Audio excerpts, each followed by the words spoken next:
So today, we have a bunch of conversations in this house.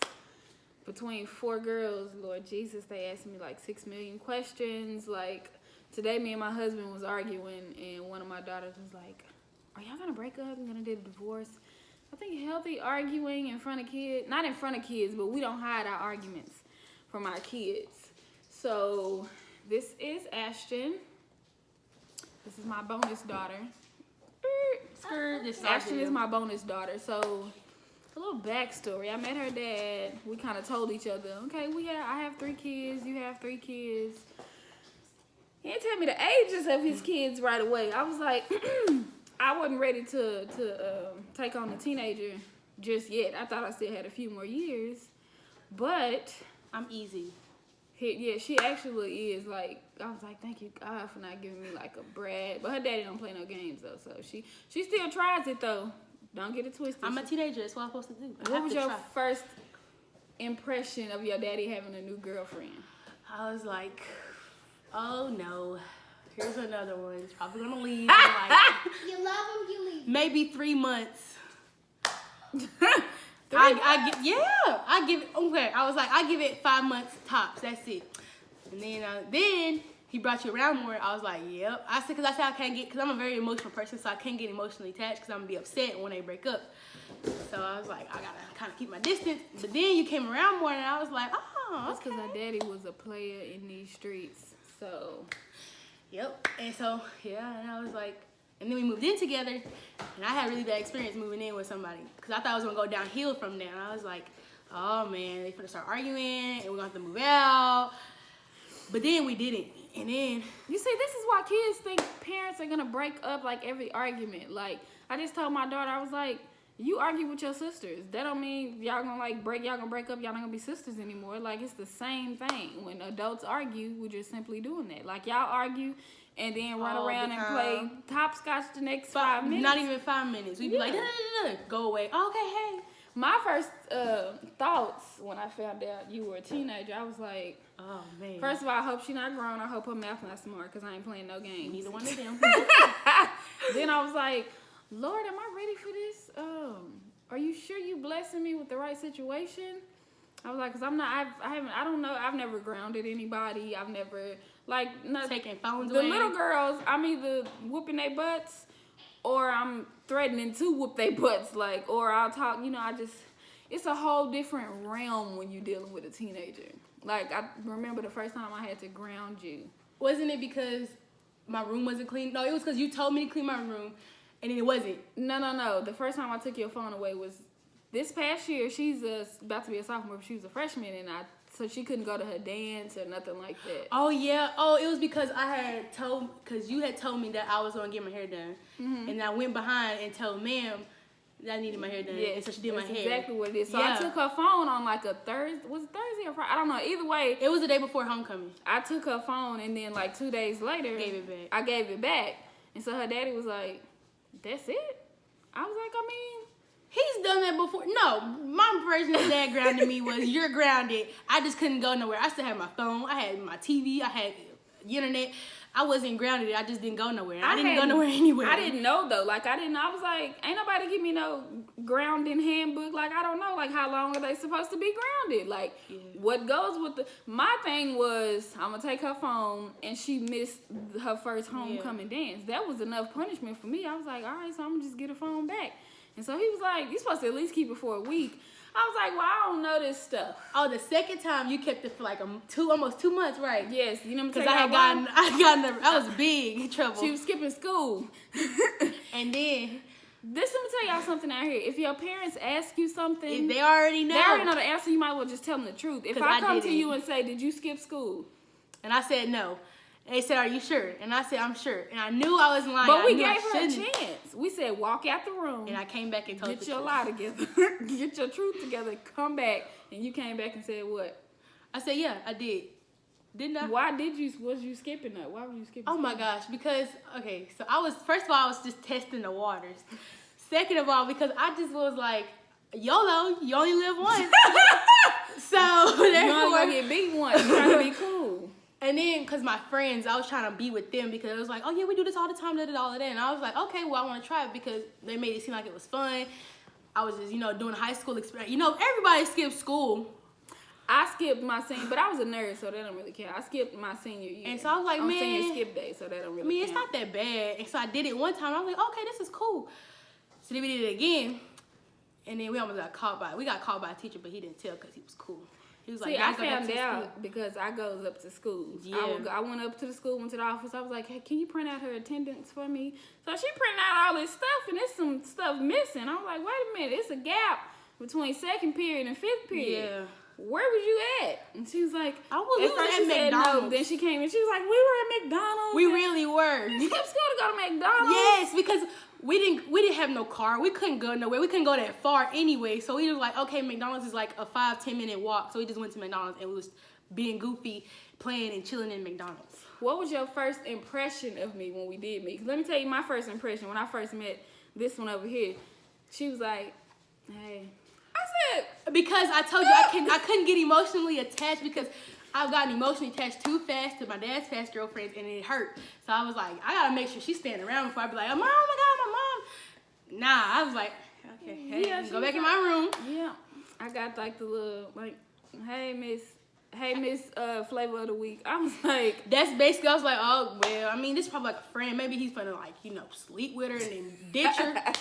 That's how it was. I promise. That's how I thought. I was like, okay, so I'm gonna just say hey, be respectful because he taught me to say hey, Miss Portia. So then I went back in my room. I was like, she gonna be gone by give it 2 months. Little did she know. Ma'am, I took right. Bam. So then, yeah, and we moved in. I was like, oh, it's gonna happen because the last time I moved in with my dad's girlfriend, it was good, and then they started fighting a lot, and so then she moved out, and she was really good. She was actually really good to me. I called her mom and everything. So I was like, oh, man, we moving in together. Oh, and she got kids, too. Oh, man.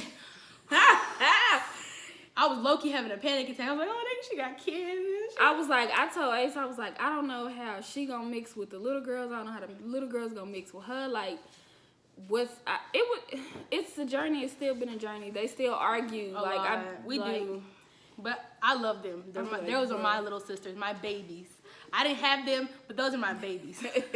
I love. Yeah, we argue, and every time we argue, in my head I hear, man, why are you arguing with an 8-year-old? Why are you arguing with a 6-year-old? Why you're 15? Yes. I said, I don't know. They just be trying to get under my skin, and I would be petty. So but you're older, so you just. Some of the stuff they be talking about don't even be. I know. I just be like, so you just gotta be like, look, girl, get out of my room. That's why I be like, bro. That's why I be staying around. Like, I can't. Cause then I remember one time I got in trouble with you when I argued with them. You called me and said, why are you arguing with them? I said, Mom. She said, no. Why are you arguing? They're kids. You're 15. And he told me you are a child in the brain. I was like, well. I did. I was like, girl, why are you sitting up in there arguing? I don't know what I think they was playing Uno or something.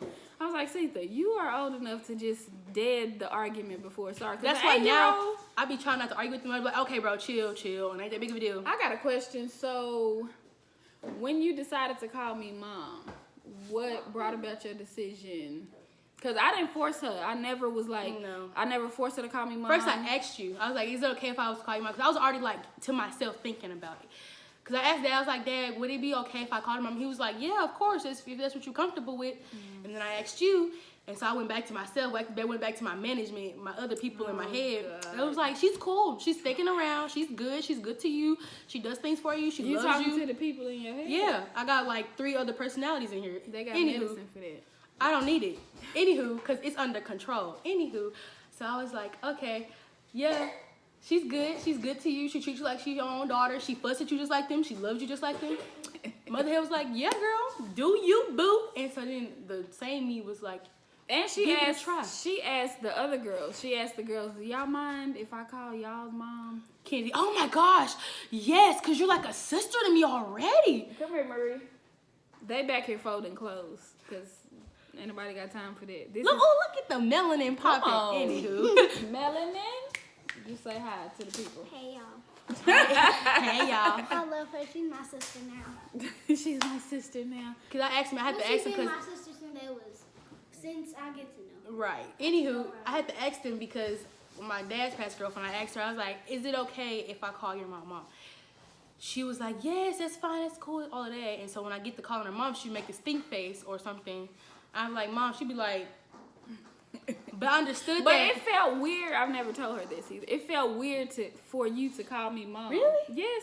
In the beginning. It's because you have 3 kids. And you look like she can be my sister, so it's like I was like, especially when you're in public, people are like, "Is that your sister? She looks just like you." yes, No, yes. But when she was calling me mom, I was like, the anxiety. Oh my god. But now it's all natural and stuff because bonus moms, bonus daughters. Yep. Rock.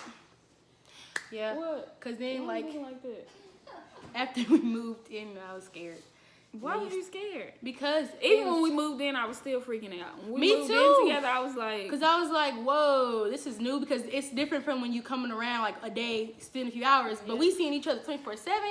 I was like, oh, okay, so I got to get used to the kids, get used to her because, like I've said in the past, it wasn't that easy because, and then when he proposed, I was like, oh, for real, so she's staying around. going down. I said, she's staying for, I was so happy. Me and Messiah were so happy. It was She like, used to oh my tell me, God. she used to be like, are y'all okay? She'll just randomly come, are you guys okay? Yeah, because Like, she was scared. I was like, yeah.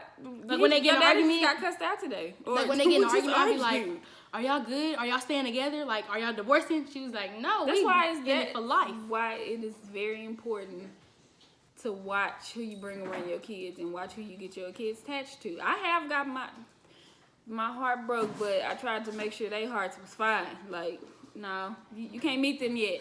You can't see them yet. Yeah. What advice would you give to other bonus daughters out there that are entering into a bonus situation or a blended family? Give them a chance. Don't be like the first day, as soon as they make you mad, no, I don't like her. No, give them a chance because if you think about it, if you had other siblings, they got you mad, but that's still your sibling.